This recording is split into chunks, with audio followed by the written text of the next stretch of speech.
Hrup je še vedno pogosto spregledan dejavnik tveganja za zdravje. Evropska agencija za okolje ocenjuje, da je vsak 5. prebivalec Evropske unije izpostavljen škodljivostim okoljskega hrupa, pri čemer je cestni promet najpomembnejši vir. Raziskave so pokazale, da je v državah Evropske unije hrup iz prometa povzročil skoraj 9.000 prezgodnjih smrti. Njegov vpliv na zdravje je velik, saj povečuje tveganje za debelost, diabetes, kap, bolezni srca, motnje spanja, vpliva na kognitivni razvoj otrok ter duševno zdravje. Posebej občutljivi na škodljive učinke hrupa so otroci in mladostniki, ki se še razvijajo in rastejo. Izpostavljenost hrupu v otroštvu lahko močno vpliva na nevrološki razvoj, rast jezikovne sposobnosti, spanje, sluh, vedenje, učenje in dolgoročno zdravje. Pri hrupu je zanimivo, da ne glede na to, kako hrupen je, o njem pravzaprav ne govorimo dovolj. Še posebej ne v prometu. Čeprav ga vsi zelo dobro poznamo in zanimivo je, da smo svoja stanovanja, svoje bivalno okolje prav prislonili zraven cest. Ceste so pa v Sloveniji zelo obremenjene. Imamo 1,2 milijona avtomobilov na 2 milijona populacije. To pove nekaj o tem, da je tudi hrupa avtomobilov veliko. Hrup je najbolj obremenjujoč takrat, ko je stalen. To pomeni, da so tisti, ki živijo ob glavnih prometnicah, med najbolj izpostavljenimi. Pri tem se kaže tudi pomemben socialni vidik, da so ranljive skupine prebivalstva pogosto potisnjene prav na ta območja. Veliko domov za starejše občane, vrtcev, osnovnih šol je dandanes blizu prometnic.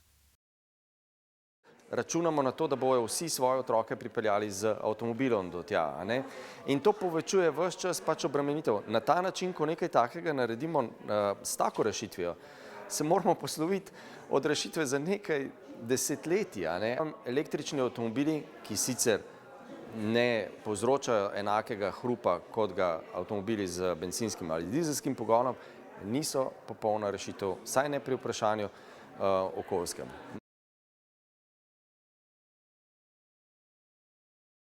Električni avtomobili predstavljajo le delno rešitev problema hrupa.